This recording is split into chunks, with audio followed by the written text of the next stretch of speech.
Guys, welcome to Fish Hook. We started this week a little bit earlier. We did it an hour earlier due to the holiday of Thanksgiving. There's just so much stuff going on, and tonight my evening got affected by the holiday, but it's a good thing. And I hope you guys are having a great week. I'm having an awesome time. I'm finishing a second week in Florida and just having an absolute blast. First, let me say the comments have been great. Guys, I appreciate everybody checking in and looking at the videos and commenting. I do appreciate I answer everybody. Guys, thank you. That's all I could say. The station, rather, the channel has been growing this week. We're up to 1,173. So it's on a steady climb now. It's making a move. What's up, daughter? My daughter Lauren's on the line. How you doing, hun? And I'm sure everybody has got a busy week. The last week or two, as you get close to a holiday, it gets a little bit nuts. I was just talking to my daughter, my oldest girl. She's a school teacher in high school, and she says, "Man, the kids are all nuts. Today's their first day starting tomorrow. They don't have to come back to school till next Monday because they get the Thanksgiving break." And man, I remember being in school, and I lived to get a snow day, or get a storm day, get a blizzard and shut you down. Oh man, last thing that was on my mind was schoolwork. I was good in school. I don't want anybody to think I was a flunky. I wasn't by no means, but young kid in elementary school, junior high, man, did I love that. That was like icing on a cake for us. Get the sled out or go out there and do some stuff. So I understand. And the um, the holidays are just great. And Thanksgiving, we just did a video this week. We're going to talk about it here in a little bit later in the broadcast. But I think for me, and I think my kids, I guess it's a little bit mixed, but I think Thanksgiving for me as a family holiday ranks number one. It brings us all together. Everybody likes to come over. I love having everybody over my house. It's about 15 of us now, 15, 16 of us now. These kids keep popping out now, my grandkids, and I love it. I really do. That's what I live for, and it was how I was raised. Family is everything, and if you got family, stick together. It's awesome. And Thanksgiving, we've got a lot to be thankful for. So I just want to say, I'm not going to preach religion to you, but I'm grateful to God for our country. I'm grateful for the freedoms that we have. And Thanksgiving, it's got a tremendous history attached to it. The turkey, I love it. I favor dark meat.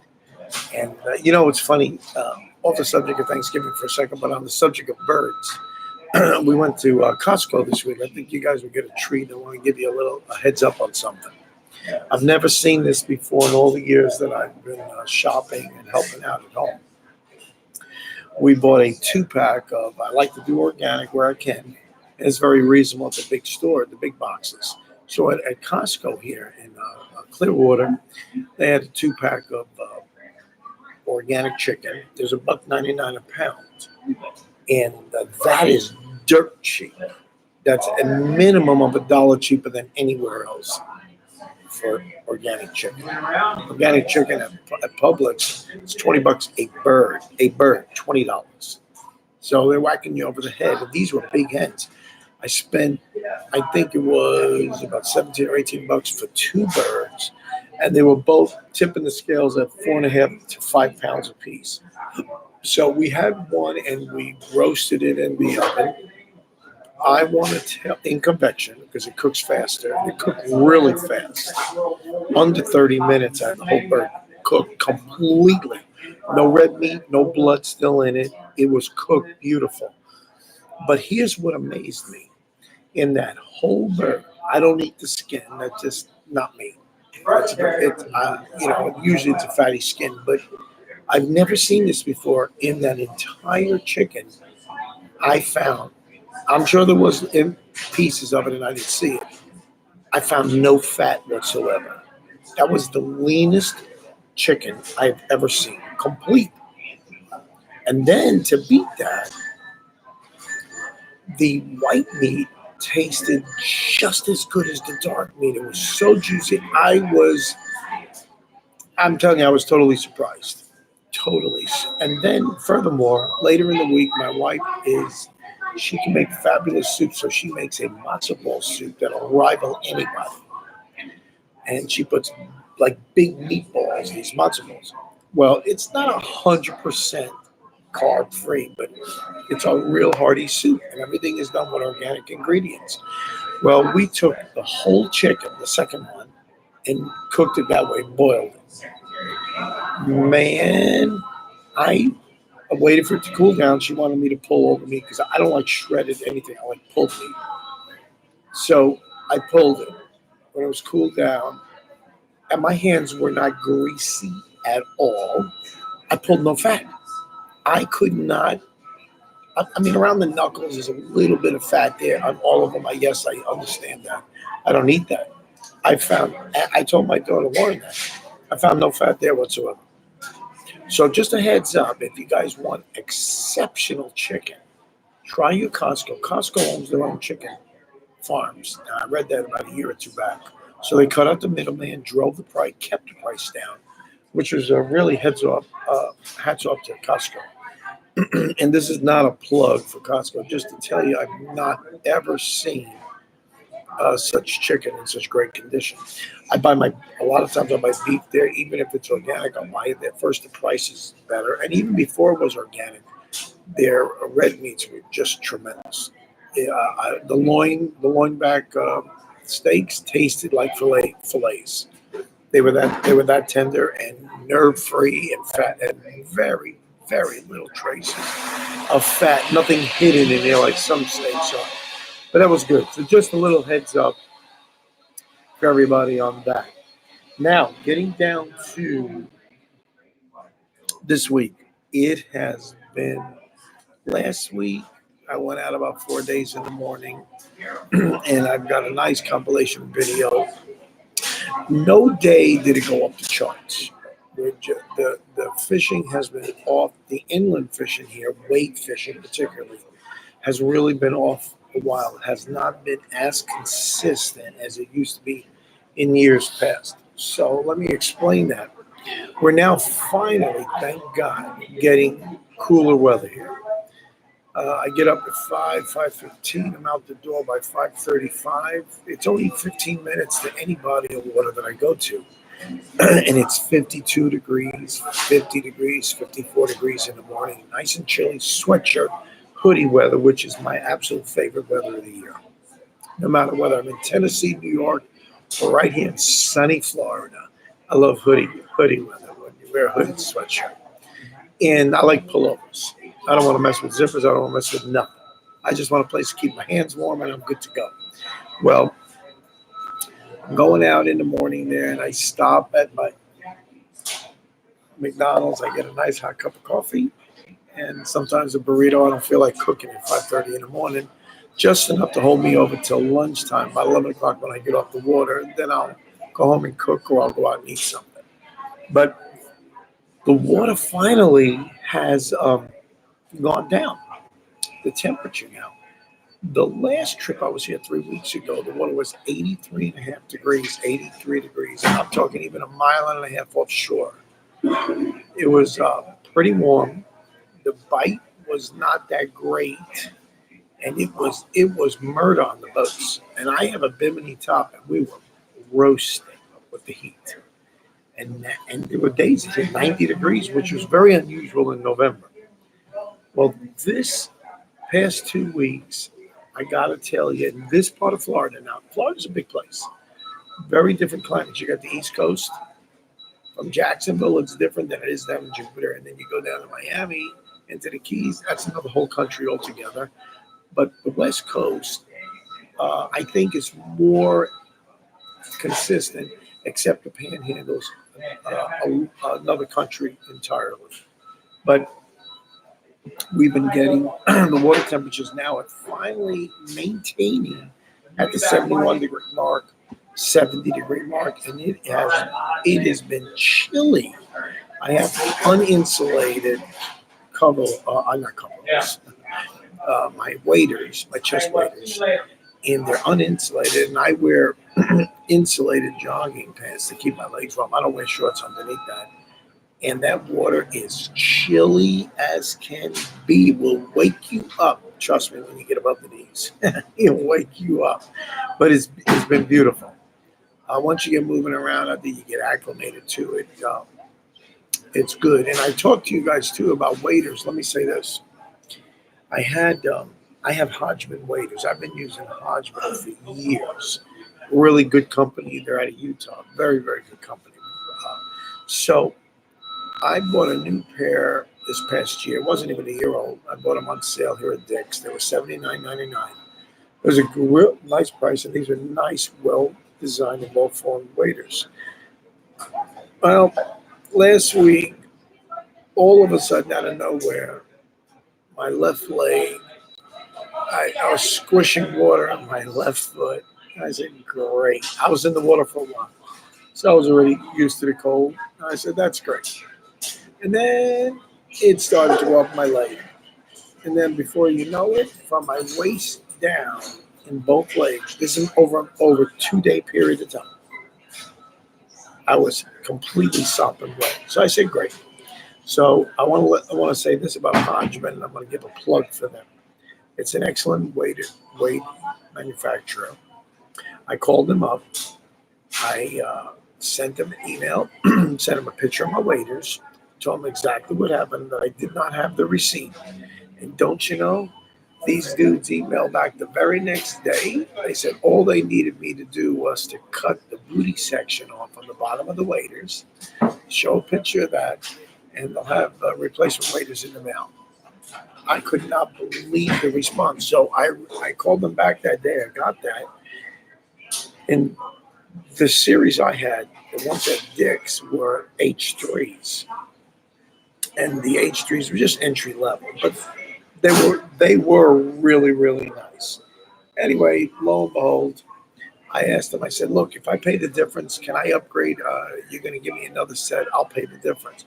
They said, absolutely. They gave me a 45% discount. So it cost me another $129. But I went up two. I found out first the H3s aren't made anymore. So if you guys have this problem, you can call Hodgman. They're very, very good. The H3s are not made anymore, which are entry level. They discontinued. They're replaced by H4s, which is a much better design. And two of my friends down here had the same problem, and they got H4s. So I looked online. I saw they had an H5, a real nice one. They retail for $229. I said, I want to get those. So those, I got $100 off, which was really nice. They gave me a 45% discount, they said.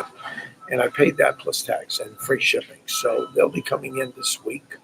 And it was an awesome experience. So if you don't have good chest waders, I talked about this in one of my videos. When you're going out, if you do any kind of wade fishing, not everything is boat fishing. Not here in Florida. You want to walk around in the water, the surf and stuff. You know, unless it's the summertime, I don't wear waders a lot. I'm out in my swimming trunks.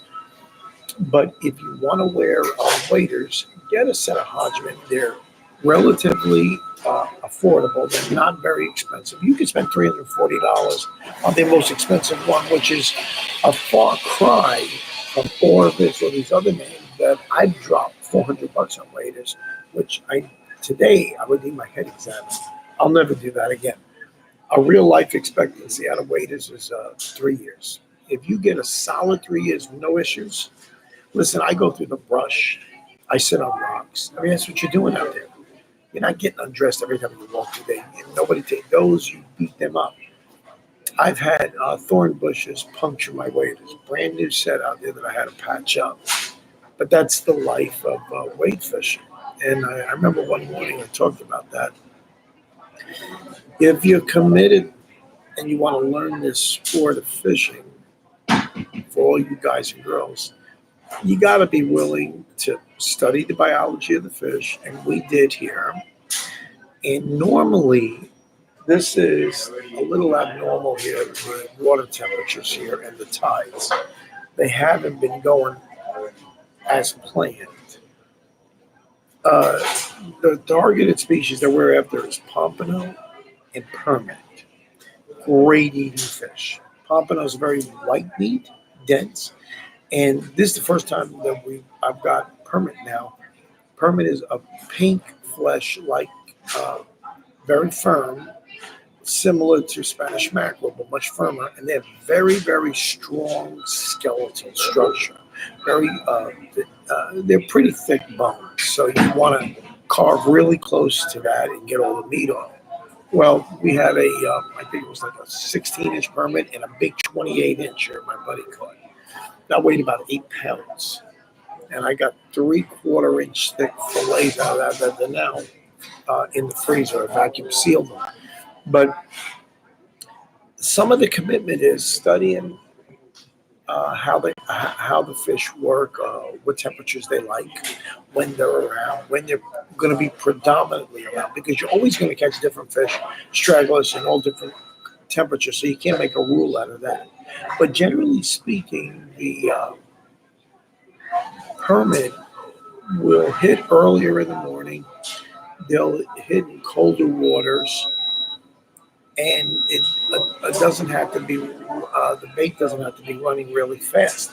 Other ones, on the other hand, the pompano like fast moving water, faster baits, and they like warmer water. But they've been known to be in the 50s and 60s, like we're doing now.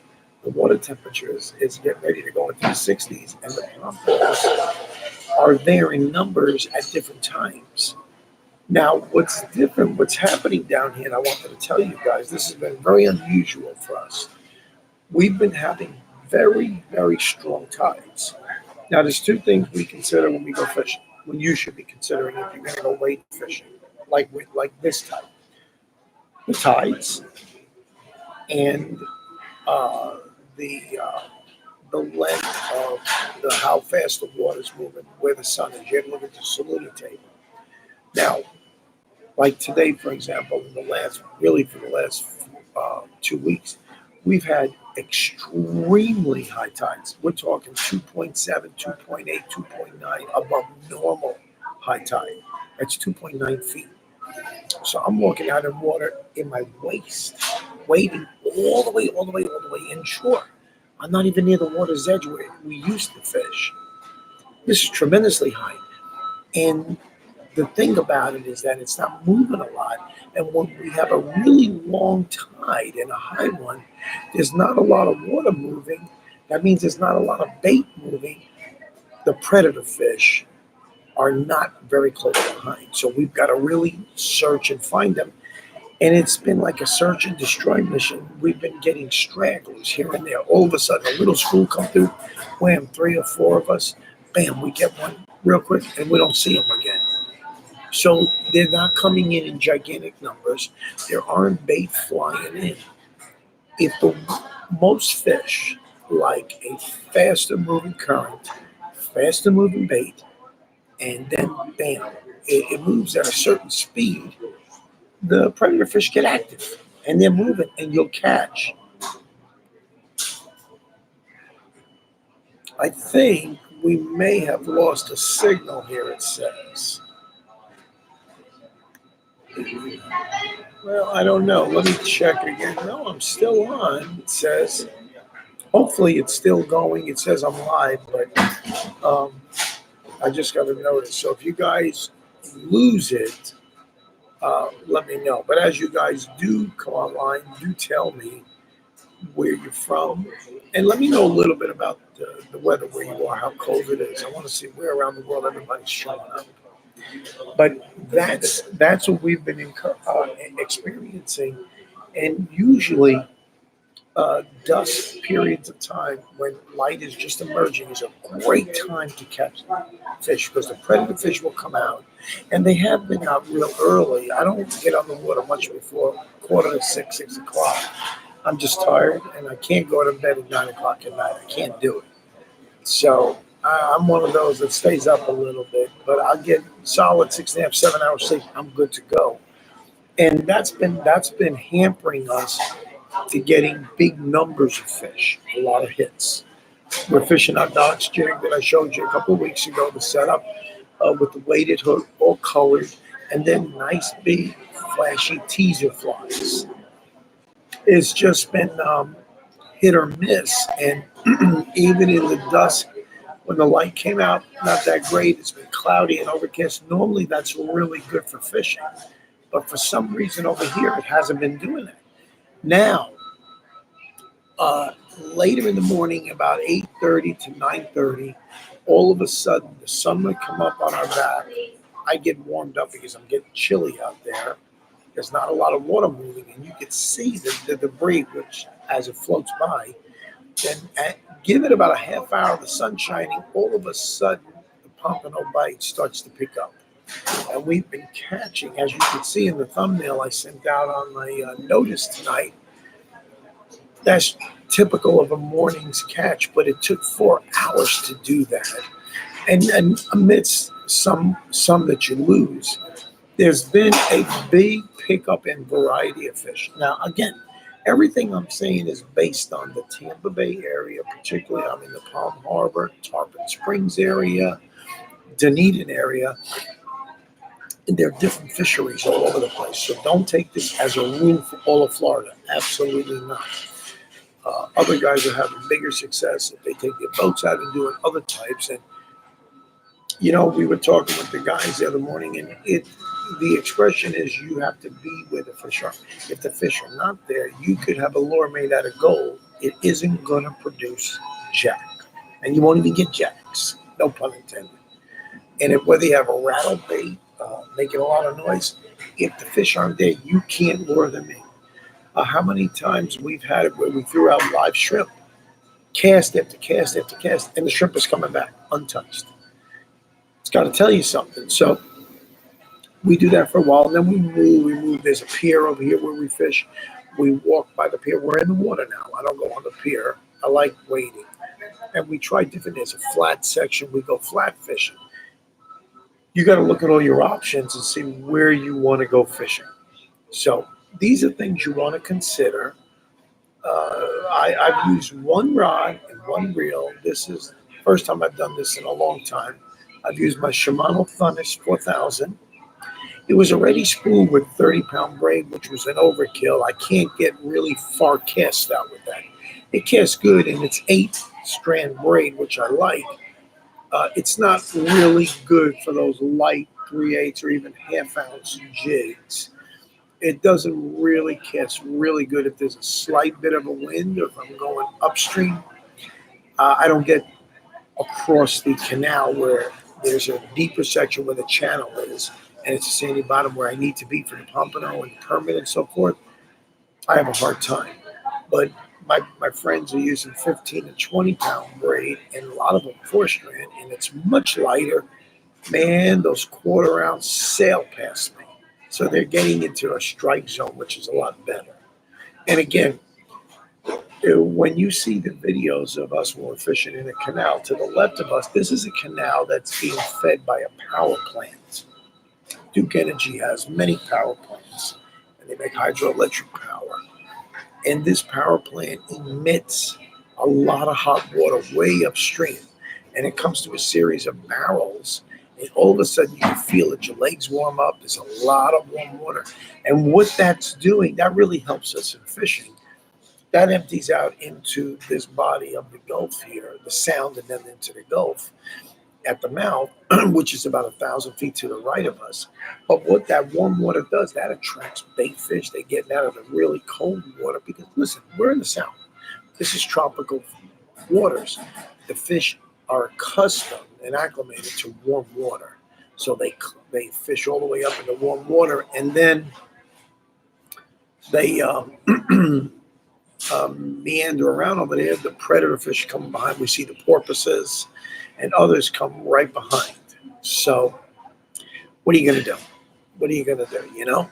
Now, it's not, This screen is telling me the chat. So the live chat is disconnected. I don't know what the deal is. I don't know what happened with the chat. I hope it comes back. Yeah. Well, evidently live chat is not allowed. It's YouTube. Right now I'm still live. They haven't kicked us off. So I hope you guys don't miss any of the broadcasts. But what's been coming up the river right now and up that canal, we've been seeing schools of cobia. There has been a big, it's starting to pick up now. And this is spotty now. We've seen some bluefish and again, ones and twosies being caught. This is a good sign, though, it's starting to come back to life. For so long now, that outlet from the power plant has been unusually dead. Has not been producing the trout hole. There's a hole there where trout hang up. Been very slack. Usually has tons of snook. Very, very slack. We've seen Spanish mackerel, bluefish, jacks, pompano, permit. And everybody's primarily fishing docks jigs because docks jigs really work. I've been catching some really nice pompano and some permit, and the bite's been different. Like today, for example, we were out on the water about 6 o'clock, and you feel tap tap tap tap. Now, when somebody's got a fish on, you know what? You see the rod go like this. When it's going like that a lot, usually it's a small fish that's just jerking all over the place, like the mangrove snappers. They're not out in the river, but they're up in that canal, and it's a breeding ground for them. And that's how your rod goes. And even though some of them are big, that's their way they react when they get hooked up. And then with the pompano, the permit's a lot more aggressive. It's like a thump, and you're on. They just set their own hook. And these are not circle hooks. You've still got to jerk and set the thing. But with pompano, a lot of times it's a distinct tap tap tap tap, and they'll follow it. And so, and depending on your style, I let it sit down and I'll just go like that, chop chop, like that up there. Not really hard. I just do it a little bit. I think it raises it up 6 8 inches in the water like that, and it looks like a sand flea, what it's trying to imitate. With the little teaser fly, it's a flash. It has. My friend Jerry ties it has a lot of tinsel in it. There's a lot of flash, and it seems to be for these fish and a lot of others that pink is the color of choice. And in that dark green, black, murky water, somehow when the sun comes up and the lights up, we use yellow jig bodies, bright yellow. Seems to be the best combination with a yellow, with a pink teaser. You go figure. And it's on a little number 4 hook. Really strong hook, though. And sometimes we get some of these brutes and they bend the whole hook right out. They got really strong mouths. But that's how we've been catching the pompano. Now, and a couple of times, you'll see on the video this Friday, I had a pompano hit and hit like a bullet. I'm used to that. And they just were very aggressive. And this particular week, I caught my biggest pompano. Nobody's caught them this big this week. I caught the biggest one, 24 inches long. That thing weighed like 5 pounds. I got huge, long, two big monster fillets out of that. And the other ones have all been, I would say, 16, 17, 18 inches long with really a decent fish. And that's been the size of a lot of the pompanos that we've been catching. One of my buddies caught a beautiful Spanish mackerel over 24 inches long. Who would have thunk right there up in the canal? But these are the predator fish that come in.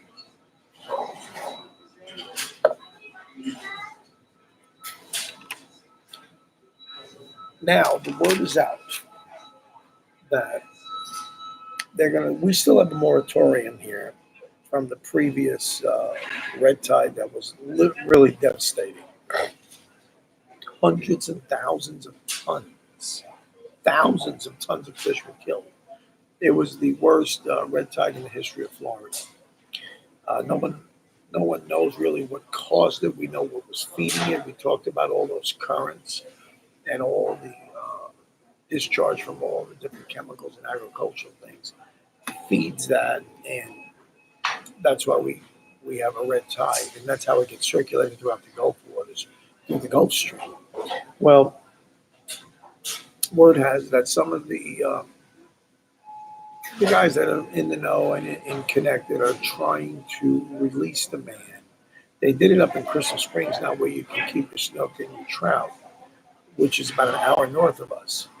In I think Homosassa is the county, but they're trying to release the ban on the redfish.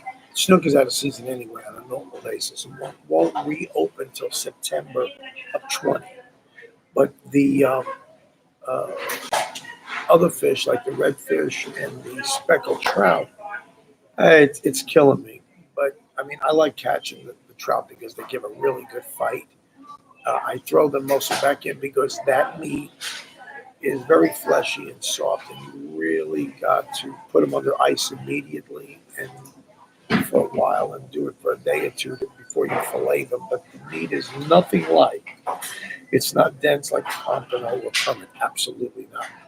They've got solid flesh. Theirs is, yeah, I just not crazy about it. So I don't eat the speckled trout anymore because I'm not crazy about the texture of the meat. But their cousins, the silver trout, buddy, that's a solid meat. I'm used to that. Now, the redfish, if they can get that, that's a nice meat. That's a real good eating. You can grill it, you can bake it, it cooks real well. Everybody wants that, and they're coming back in very strong numbers now. So all these fish now in different areas of the west coast of Florida are coming back really nice, and even in the Tampa Bay area, there's so many pockets. There's endless canals, endless tributaries, and little pockets of water running in where there's pools and recessed areas that you find. You need Google Earth to really search it so you're wise out there when you throw your baits out there and you put them in the strike zone. But if they can lift that ban, I'm telling you, it'll be good. Now, let me talk a little bit about, just to keep you guys abreast of what we're fighting here. The commercial fishing industry here is almost like unregulated, from what I understand. These dudes can drag nets and do whatever they want, catch anything. Now, this canal that we're fishing on, where it empties out for the power plant, I would say it's about close to 300 foot wide, maybe a little bit more. And at the very end, where at the end of the pier and the end of the canal where it empties into the bay there, into the sound, the other night, the word was out real quick that some of the netters came over there and set up over there, and they pulled in over 400 pounds of pompano. Do you have any idea an average pompano weighs 2 to 3 pounds? That's a heck of, that's like a whole school sucked up. Since that time, we've had real scarce opportunities to catch pompano in number. It takes a while for that to rebuild and other schools to move in. But that's what we've been seeing, and that dramatic effect. And they didn't just catch pompano, you catch permit. Now, the permit and a pompano, they're all cousins. The permit has that long, thin dorsal fin that extends out like a weed out there. That's a permit. It's very strong, uh, totally much stronger fish than the pompano, much stronger, and a different meat altogether. But these commercial guys are catching everything, and it's unbelievable. And they come in there and they park in the barrels. They come all the way down the canal. They park along the barrels, and these boats, and they're just catching these things. And they can do hook and line like we are. They can do whatever they want, and we can't stop them right when we're fishing. And they take everything and anything they catch because it's their livelihood and they're selling it. So there you go.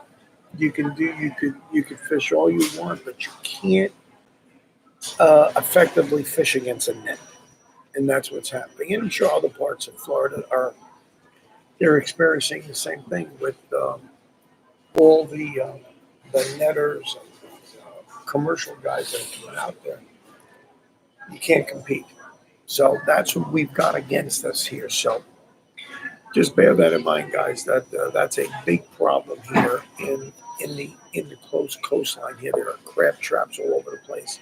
Sometimes it looks like a bowling alley out there. They're all over, and you got to be careful. I've already drifted into one time, and as soon as I just started to crank it real quick and shut it off, it wrapped it around. Man, I'm glad I had my long pole. I had to get back over there, almost in the water, keep unraveling and unraveling. It's real heavy, half-inch, 5/8 marine line, just wrapped around the prop. So these are things to bear in mind when you're fishing down here. This red tide now is having a resurgence. It's doing it again. I wrote the counties down.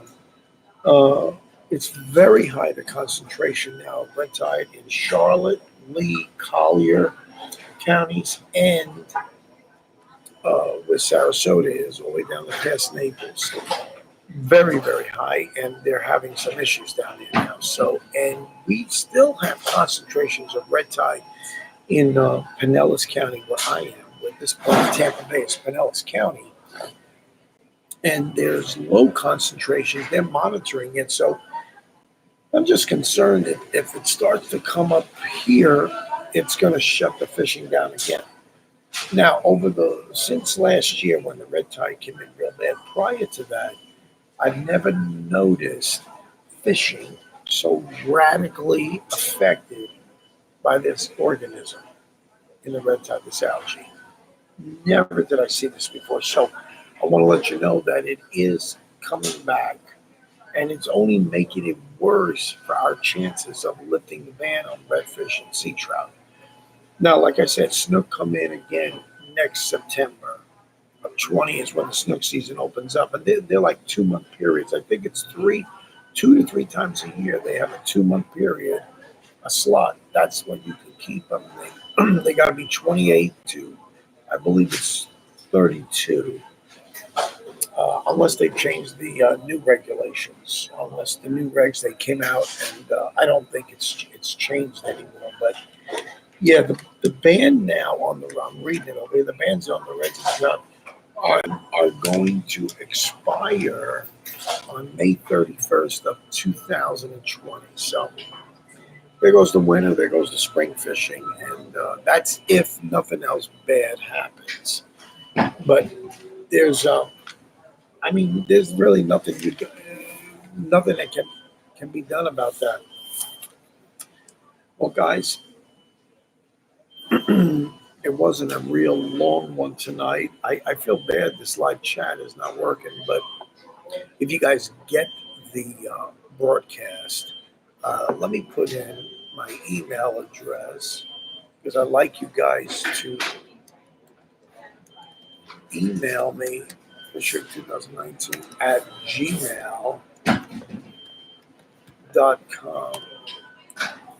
Hopefully you guys can see that, but that's our email address, and I'd like you guys to send me some notes and stuff.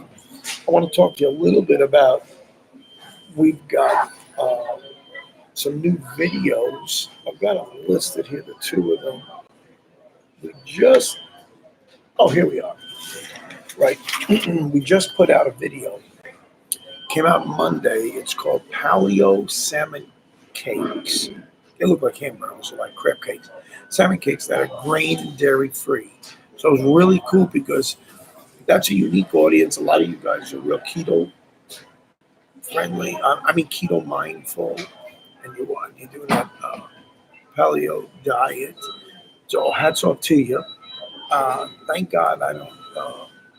I'm maintaining my weight, but I have to lose it. As you can see in my things, I got a nice little pudgy here, and I gotta get that down. That is not there because I like it. I have to exercise more than I'm doing right now. But that was a really great video to make. Somebody had said something about the salmon cakes that I take the backbones out. Well, there were no bones in there. This was all boned out. I didn't even find fragments of anything in there. I think maybe one time I found a tiny little sliver of would look like a neck bone. That's what it looked like. I don't know where it came from in here, but that was it. The meat was clean and fresh. It was real nice. So that was so tasty. And if you have a cast iron grill, oh man, do yourselves a favor. Get it medium high thing. Get that thing nice and hot. Put the avocado oil. Really handle it well. Really was nice. Nothing really stuck. It was great. See, avocado has that smoke point of 500 degrees. That's 80 degrees more than olive oil. Now, I like to cook in butter too, but if I put butter at that temperature, it's going to get brown. It's going to burn real fast. So I don't have a long life with that. Not for those type of foods. But that salmon cake was delicious. I hope you guys enjoyed that. I brought that to work the next day, so that was the end of those things. But with tartar sauce, and it wasn't dried out inside. So you guys can modify it the way you like it, but I really, really like the salmon. And I used the pink salmon. That was the one that was the most readily available. And it was the cleanest one as far as the ingredients go. I looked at all the stuff that they put in it. That was the cleanest one to meet this video's guidelines. So I hope you guys enjoyed that. That was a good one. I enjoyed making that. Now I issued another video. It came out this morning at 8:30 Eastern time. That would have been I think 7:30 Central time, where I'm from in Tennessee. And that one, that was a good one, man. We had a blast making a seafood stuffing. And I want to tell you, it was nothing less than outrageous. My wife helped me make that. I figured it was better. I'll man the camera. She'll do that. It came fantastic. We modified it, and when I get these recipes, I look at it. I know what I like, so I modified it just like I expect you guys to, and I offer you guys to do that. Don't ever, whenever you see a recipe on something, look at it, adjust it. Some of the things you might say, you look at some recipes, oh, that's ridiculous. I'm not putting that much butter or that much sage or that much salt. Adjust it the way you like it. Once you have a good handle on cooking, understand what you're doing, you know the power of these herbs. They can make or break a dish. So you don't want to go crazy with that. But nevertheless, that dish was fabulous to me.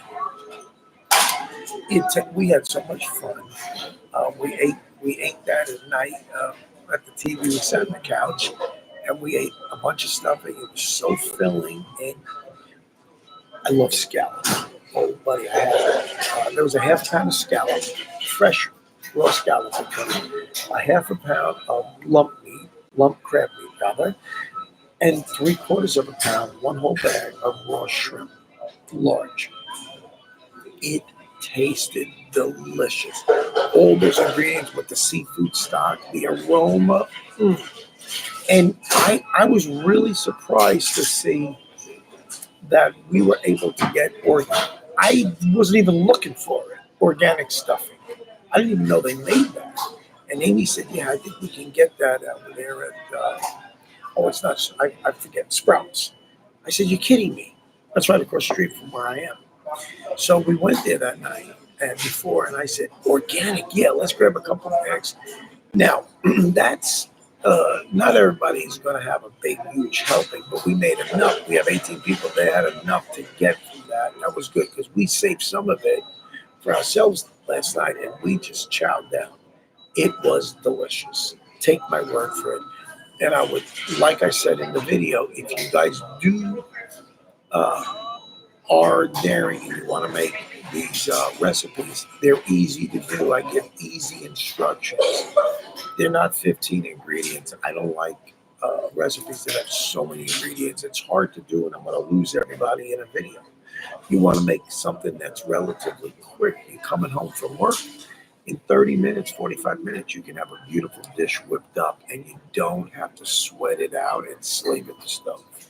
You don't have to do that. I use convection quite a bit. So if you have a convection stove, count your blessings. Remember, it cooks dramatically faster.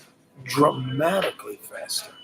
So be aware of that and use a meat thermometer to test your meat.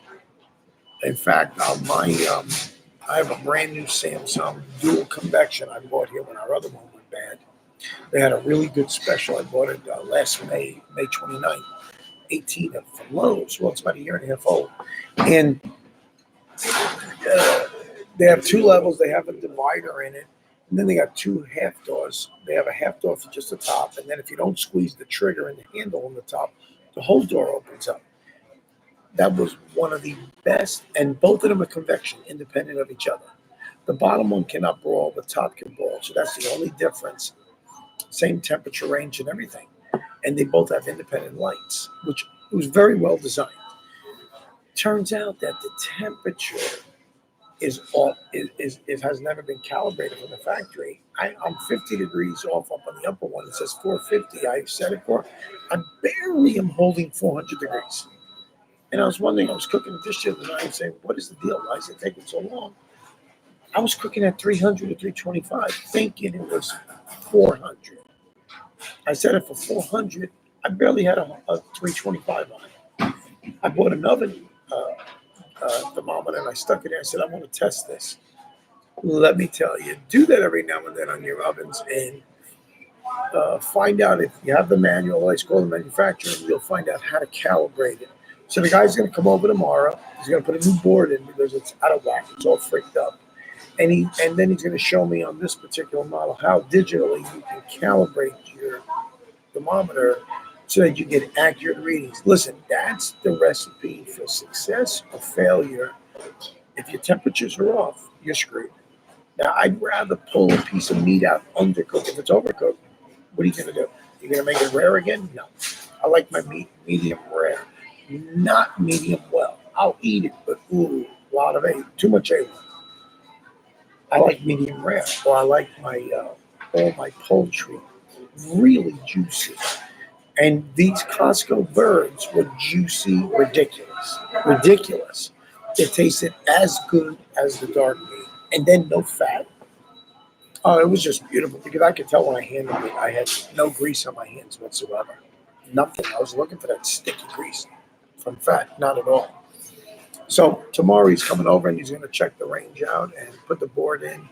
I called it in Thursday, and so they're coming over. So hopefully I'll get that fixed. But the convection, be aware that it cooks much faster. So if a recipe says 400 degrees at 30 minutes, you better set yours at 15 minutes. Temperature is temperature, but it cooks more uniformly in a convection. In a convection, it's convecting around there's air moving around the entire bird. You should have it in the middle on a wired shelf, not a solid shelf. Or if you have it on a solid shelf, have it on one of those cooling racks, lift it up, put it in the middle where it'll get the most uniform temperature control. And then the air will have a chance to go all around it and cook the bottom, the sides, and the top of the bird, or the meat, or whatever it is, all at the same time.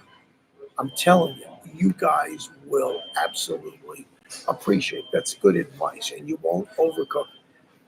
About 4 years ago, after I got done with my remodel on my house, I was cooking a big turkey. First time I ever did this in a brand new convection. Oh my goodness, that thing looked like it went through a fire. It was dried out, skin was burned, and I was watching it. I'm saying, why? It's a big bird, like 15, 16 pounds. I didn't realize convection cooked it too long because the time length it was. I didn't adjust for convection. I'm sure there's calculations for that. And even with a big piece of meat, you need to be testing it. Don't assume your oven's going to work right all the time. I have a meat tester called the ThermaPen. It's folded. It cost me $99. I know everybody's going to say $99. You can get them for 30 or 40. You can't get a good one. No. This is digital, and I mean it's instantaneous. But what makes it nice is it's got about a 6-inch round prong that folds in the handle. It looks like a folding knife thing, and then you just pull it out, and it's a long prick. But at the very end, it's about 3/16 of an inch thick, and then at the very last half inch, it just bevels down to a little, uh, maybe 1/8 inch thick and about a half inch long. That's the sensitive tip. That's the tip that tells the temperature. Not you can hold it in the middle of that and it won't read your temperature, which is good because you can stick it all the way into the center of the meat and you can get a reading of just the center of that piece of meat or the center of that fish or bird and go through all the other meat and not get affected in a true temperature reading. So it's called thermopen. Let me write that down here. I am telling you, I might have that in my store, but I will make sure. That's the best one. It's 99 bucks. Sometimes they're on sale for $79. That's the real deal. Get that. Get that one. You will not be disappointed.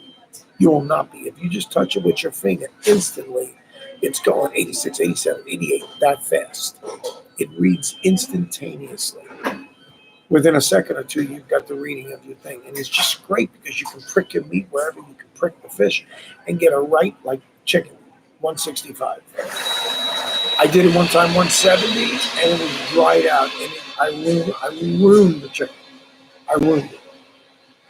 Bigger pieces of meat, you can do that only if there's uneven heating in there. But if you've got a good oven, like when I'm cooking outside, whether I'm in the smoker, that big Z grill I've got, or I'm in a grill like the one from Blackstone, where I have my charcoal. I love that pit barrel. Even in there, I have hanging ribs. They're on a horseshoe clip. I'll pull them up and I'll prick it, and I'll get an instant reading. In fact, I've got from it's Inkbird. Let me give you another one. These are really good manufacturers. Inkbird is a manufacturer that makes those probes, and they give you 6 probes. It's a little octagonal plastic thing. It's all digital and it's run by batteries, and it has a stainless steel heat-proof wires that are pretty long, so you could set it on the table next to the grill or wherever you're cooking in, and stick it in. Let's say you're cooking 3 different types of food, meat, or you got 3 different racks of ribs, and you want to monitor each one because in a charcoal thing or in a round one, it's uneven. You can't control it. It's still charcoal. So you want to maintain and not overcook one. Some parts of the barrel get hotter than others. So you stick that in there at different sections in the meat, and it will give you accurate. It will Bluetooth to your phone. Inkbird is the Jack had given me that. That's what he uses. And the thermopen, I owe this to Jack. Jack's been very well knowledgeable in all the cooking industry for a lot longer than me. He's won a lot of different competitions, and he's just knowledgeable, and he's been a great help to me, and still is. So I got those there. Whenever he comes up with a good gadget, he tells me about it. He's more in that loop than I am. I'm more in this other world. So, but we work together good. Needless to say, these tools help you cook better. And you want to monitor your meat. So I could be sitting down watching TV and I don't want that steak overcooked. And man, 130, 135 is rare. Bigger piece. I cooked a 15 pound. I had to cut it down. It was too wide for my I have a convection steam oven. And that's just one of the wolf legs. And one of the modes is steam. I put it on convection. And they said if you can fit it in there, it'll cook it. And I'm telling you, I was wall to wall with this huge prime rib. I got it on sale for like $5.70 a pound at Publix. That's unheard of for prime. It's standing rib roast. Put it in there for one of our gatherings with my kids. You need a big piece of meat to feed all these munchkins. And lo and behold, I monitored that. I had those came with probes from Wolf, and they had internal where you plugged it in. It's really high tech. And I watched that, and it would signal me when it hit the desired temperature. I pulled it out all the way through. It was hot pink from one end to the other. There wasn't a burnt end. It was hot pink throughout the whole thing. It was beautiful. It was cooked beautiful. And then what we did also, which is nice, you guys might like this. I took my cast iron pan, heated it up, and some of them wanted me just to flash fry it real quick, sear it. After it came out, I seared it a little. Oh my goodness. That seared edge with bright pink. I like medium rare. Some of you guys like it more well done. But however you take it out, if you just do a quick sear, I mean, flip it within 10 seconds, 10 seconds. Oh my goodness. What a different taste. And then it comes to your dish, sizzling. It's just great. I like eating. I like cooking all kinds of different dishes. But those thermopene Inkbird, I think you'll appreciate it. The Inkbird wasn't a lot of money at all. My memory, $49 maybe. It was worth everything, and that's all Bluetooth to your phone. And you could see on your phone. You could pick poultry. You could tell. You could state what type of one each meat or probe, what type of meat it is, and you pick it, you put the desired temperature on each different one, and they're all independently controlled. Oh, they're awesome, man. And they signal you it's ready. It's all temperature driven and Bluetooth. So you're watching TV, watching a football game, go outside. You don't have to sit out there and watch the barbecue. I mean, that's the only irritating thing was staying out there for so long. I like to be inside visiting. So that's, some tools are really good in the kitchen. And every time I find out a good gadget, I try it out. Even from good utensils, the Heritage Steel, their cookware is fabulous. We did a video, Jack and I, when we walked through their factory in Clarksville, Tennessee. The manager there and one of the principals was just so kind to us. Gave us some samples of their 12-inch frying pan. It was beautiful, 7-layer throughout. The total construction is 7-layer. Cooks fabulous, cleans up great. He gave me a thing of stainless steel cleaner, which works good. And then I tried too, and I want to let you guys know, if you have pure stainless, good cookware, I sprinkle Ajax, Comet's the same thing in there, a little bit of warm water, and with a non-abrasive pad, and rubbed it all in, cleaned it up. It sparkles, and didn't leave any gouge marks or big scrape marks in the stainless. But it's really, really good cookware. Their cutlery is absolute top shelf. Puts Cutco to shame. Neither one. They're just marketed at a ridiculous price. These guys are so reasonable, and yet, I mean, you're going to pay $200 for a good set of maybe 6 good knives, but you're going to have them for life. They're just gorgeous, gorgeous knives. So, Heritage Steel, check them out. They've got a line of cookware and cutlery that I'm telling you is second to nobody. Well, guys, we've hit the hour mark.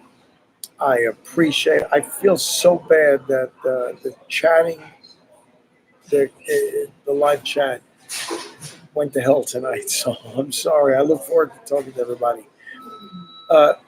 Email me, send me some comments. Let me know when this thing airs and you guys watch it. Give me your comments and give me some other subjects. If you want me to talk about some things that you guys are interested in, hey, listen, I'm like a sponge. I'll soak it in. I listen, and I do what you guys want. So again, I want to wish everybody from Fishhook to you a very happy Thanksgiving. I hope you have a great, if you have the week off, all power to you, hats off.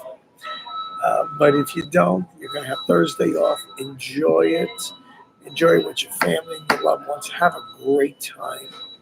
And if you get a chance to go on the water, man, go.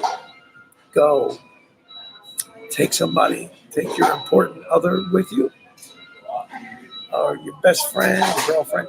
Get out there. If you're a family, get out there. Have fun. Enjoy it. We're having a blast down here, and we'll have a great fishing video coming up this week. And you guys will like that, and keep watching those videos. I want you guys to keep supporting the channel. And if you guys are new to the channel, thank you so much. Thank you so much. We do this every Tuesday night. Normally, it's at 6 o'clock to 7 o'clock Central Time. This week, because of the holiday and then the constraining schedules that we're all under, I moved it up just an hour to make it a little bit easier to get done what I have to get done tonight and get to bed before midnight. But thanks so much, you guys, for understanding, and thanks for tuning in. You guys are awesome. And I'm keeping you abreast of what the bite is down here. It's definitely getting better. We'll be doing some more boating videos here coming up these last 2 weeks. It just wasn't there, and I won't slap a garbage video together, not for you guys. But again, until next week, I hope you have a great week and weekend. Enjoy it. Stay healthy and stay out of trouble. And we'll see you again in the following week. Thanks a lot.